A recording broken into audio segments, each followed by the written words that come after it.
Hi, everyone. Matt Clark, research analyst for Money Markets here with your weekly marijuana market update. Make sure you do subscribe to our YouTube channel and get notified each and every time we post a new video. I've got a lot of great video features on our channel, including Ask Adam Anything. This is where I get to sit down with our chief investment strategist, Adam O'Dell, and ask him any question you have about the market and get his unique insight. We have Investing with Charles. This is where Green Zone Fortune's co-editor Charles Sizemore and I sit down and we talk about all things related to the stock market, to the economy. We compare stocks. We talk about a wealth of things related to the stock market. And then we have the Bull and the Bear podcast. This is our weekly podcast edition where I show you trends and analysis that move the market. All these series are on our YouTube channel. Plus, we're looking at maybe adding or changing some things around. So make sure you check back often and find out what new things we have cooked up for you on YouTube. I also want to make sure that you are checking out our premium investment service. It's called Green Zone Fortunes. Adam, Charles, and I and our entire staff work very hard to give you our best stock recommendation each and every month delivered to your inbox. We're going to put a link above here somewhere so you can find out more about Green Zone Fortunes. Now, for today's marijuana market update, I'm going to talk about, I'm going to actually answer a reader email who's actually from South America. So reaching abroad, if you will. Joana recently emailed me at feedback@moneyandmarkets.com. She says, "Hi, Matt. Nice to meet you, although we really haven't met, although virtually. My name is Joana, and I'm a doctor from Brazil, and I really believe in CBD growth for the future of healthcare. That's why I started investing in this kind of stock. Following Money and Markets recommendations, I bought a few shares of Aurora, Canopy Growth, Grow Generation, and Scott's Miracle Grow, but they dropped a lot. Do you see a reason to sell them, or are the companies strong and could evolve well? Thanks, Joana." Well, first off, thank you for your question, Joana. I really do appreciate you asking. And for that, my team and I were going to hook you up and reach out and get some contact information from you and hook you up with some money markets gear like this shirt that I have on here, sweatshirt maybe, although you're in Brazil, probably don't need the sweatshirt, maybe a hat if you're into that. But we'll reach out to you and get that hooked up for you. But now, to unpack your question, and there is a bit to unpack here. I'm going to look at each stock individually, and then I'm going to give you the rating of each stock on my Money and Markets Cannabis rating system. So then we'll kind of put it all together at the end. Now, I'd start by telling you that you can't look at cannabis stocks the same way you would look at traditional equities like Apple or General Motors or Google or Alphabet rather. Cannabis is kind of like crypto. It's a different animal altogether. Cannabis stocks get a little bit more scrutiny from traditional investors because it's still kind of considered an illicit operation here in the U.S. Now, there are states that have legalized it. There are countries that have legalized it. The U.S., however, is not one of those that has federally legalized cannabis yet. And until that happens, we're going to see cannabis stocks behave a little bit differently than the broader market. Now, it seems by the tone of your email that you're investing in these stocks because you honestly believe in their product, not necessarily because you're trying to make some large capital gains in the cannabis industry, at least not yet. I realize that everyone's goal is to make money in the market. Otherwise, why would you do it? And that is something else that you have to consider when you're looking at stocks to buy or your portfolio to sell or whatever. Why are you investing in them? Of course, like I said, we all want to make money in the stock market, but the real joy usually comes when you're investing in a company or in a sector whose products you truly believe in. And if you make gains based on that, that's fantastic. And it's one of the things I recommend to people whenever they ask me about what should I invest in. When you ask what you should invest in, that's a very broad question and not one that's very easy to answer. So it seems like, Joana, that you are investing in these cannabis stocks or cannabis-related stocks because you honestly believe that cannabis can advance healthcare. And that's great. Everyone has their own different reasons, and I don't say your reason is right or wrong. I just think it's great that you have one. Now, I can't advise you on your individual portfolio specifically, but I can look at the individual stocks that you've mentioned, and I'll give you some brief analysis based on what I see. And it seems you've invested in some very big cannabis players, which is completely fine. There's nothing wrong with that. These multi-state operators or MSOs do have the potential to see larger increases in their share price due to their ability to scale up operations faster. Smaller cannabis companies are good, but they're priced low, which could be a benefit, but they don't scale up nearly as fast because they can't grow as fast as a multi-state operator can. But now let's start with Aurora Cannabis. This trades on the NASDAQ under ACB. Now, ACB hit a 52-week high at around $19 per share back in February of 2021. However, since then, it's dropped nearly 70% from that level to trade at around $5.76 per share as I record this video. And it's also about 70 cents off its 50-day simple moving average. Now, however, cannabis stocks did get a boost this week thanks to Tilray. Tilray posted positive earnings, a positive earnings surprise for its most recent quarter. And that, as is usual, one big headline will push the entire cannabis market up. And that's what's happened.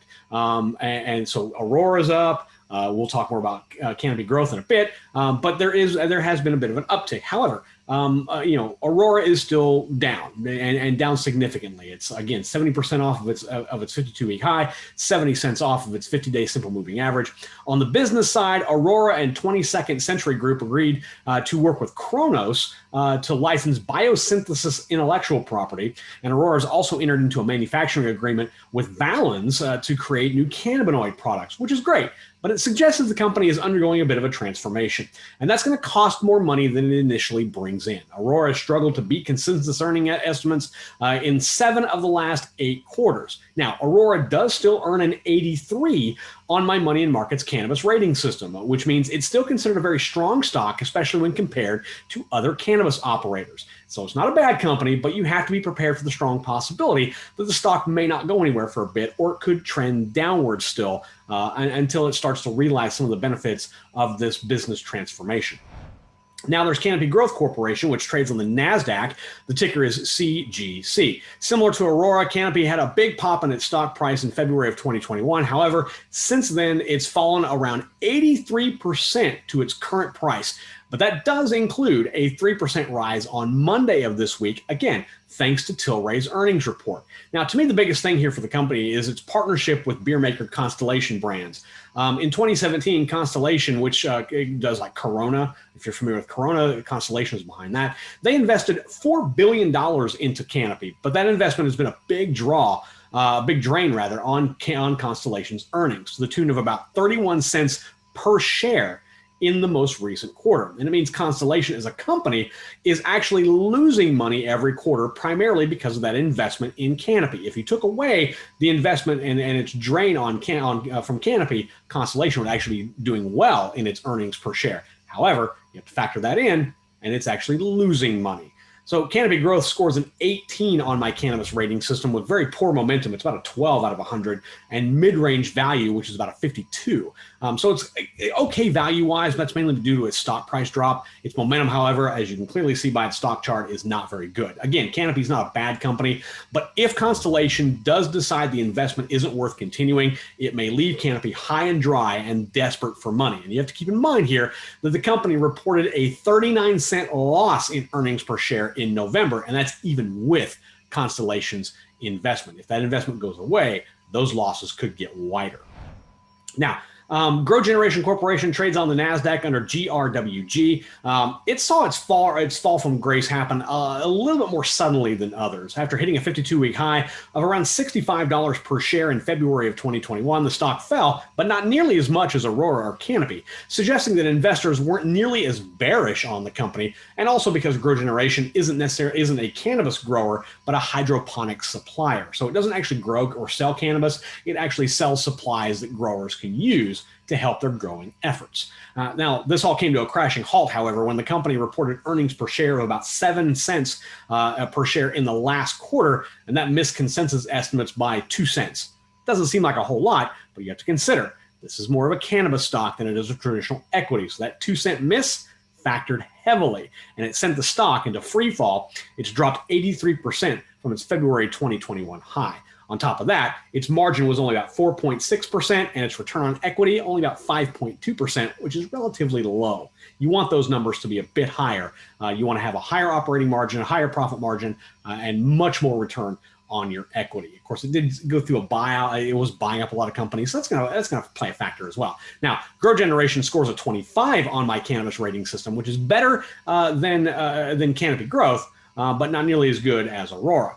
It's been hurt by weak momentum, where it only scores a 3. As you can clearly see by the stock chart, it was hit really hard, really fast. But it is a better value. It scores a 75. Again, mainly due to the drop in share price, but its value is still very, very good. We'll talk about that in a little bit. Now, the bottom line here is that Grow Generation is going to need to see its fury of acquisitions, or flurry, if you will, start to pay off before its stock price begins to recover from the slaughter it saw in November. Now, finally, we have Scott's Miracle-Gro. It trades on the New York Stock Exchange under the ticker SMG. Now, Scott's hasn't taken the path of most other cannabis companies because it's considerably more diversified. Thus, its movements aren't necessarily in lockstep with cannabis growers like Aurora and Canopy. The stock actually hit its 52-week high in April of 2021. It fell in November, came back up, and then went back down again.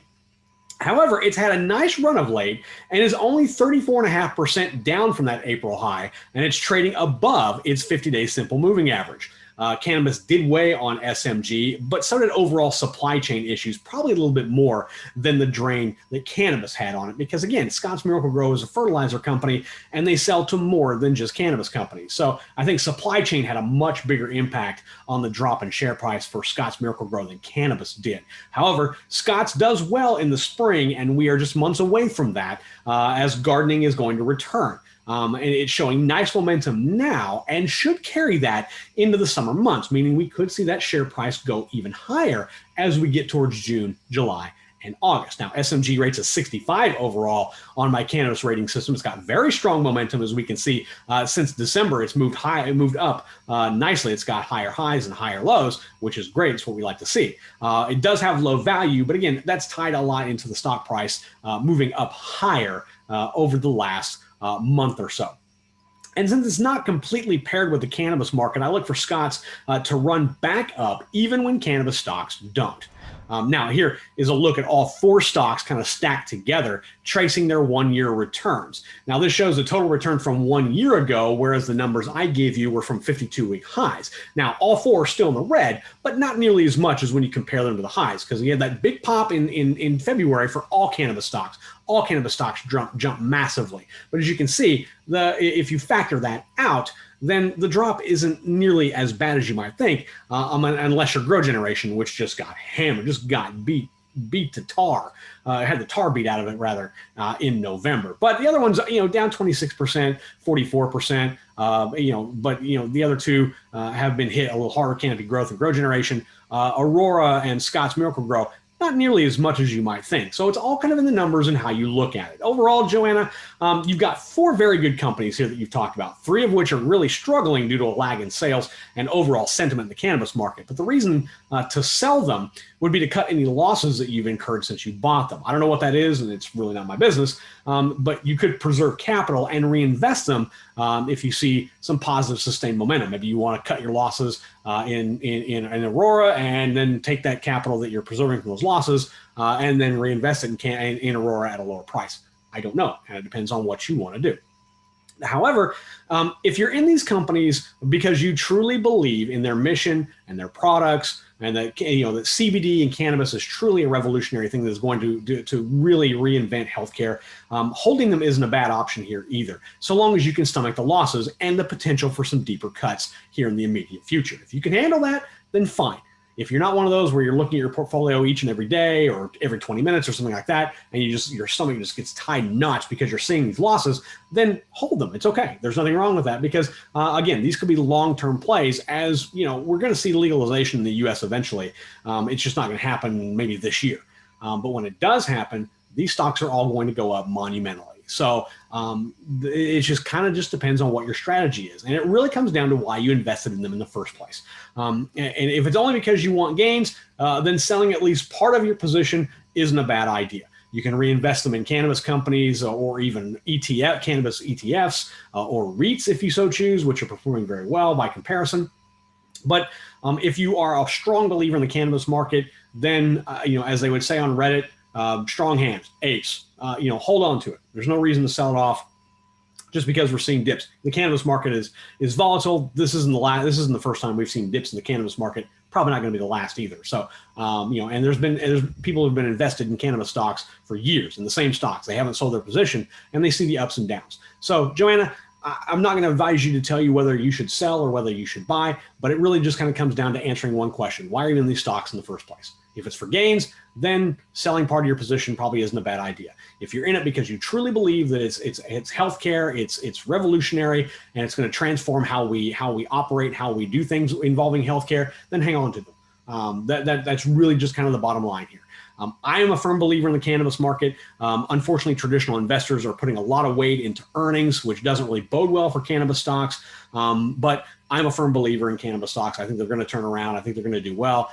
This is a dip. We've seen it before. We're probably going to see it again. But you just have to be strong if that's your mindset. So I hope that helps you in your decision-making process, Joanna. I do appreciate you asking. Remember, my team and I is going to reach out for your contact info and hook you up with some money markets gear for asking, like this T-shirt right here, maybe a sweatshirt if you want one, hats. We've got some other things that were in the works to get to all of our loyal viewers as well. Now, if you do have a question about a cannabis stock or the broader cannabis market, just email me. You can email me at feedback@moneyandmarkets.com. We'll drop that down below there. Or you can comment here on our YouTube channel. If you send a question or maybe a video of you asking a question and we stitch that in with our marijuana market update, then you're going to get free Money and Markets gear like t-shirt, hats, sweatshirts, other things like that. Just like Joanna's going to get hooked up because she asked a question and we are going to use it. And don't forget about all the great content that we have on our YouTube channel.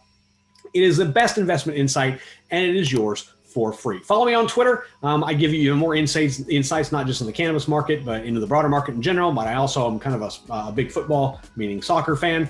So I like to follow a lot of that and retweet some of that and give my insights on that as well. You can find me. My Twitter handle is Invest with Matt C. It's all one word, Invest with Matt C. Follow me on Twitter, and I certainly try to follow you back if I can. Thank you to all of you who watch our videos each and every week. Adam, Charles, and I, our entire team, we do this because we want to bring you the best insights into not just cannabis investing, but investing in general and to bolster your portfolio and your earnings. Check out moneymarkets.com each and every day as well. We have new content on there that provides safe, sound, smart, simple, profitable investment information for your portfolio, and it is just for you. I'm Matt Clark, research analyst for Money Markets, your host of the Marijuana Market Update. Until next time, everyone, safe trading.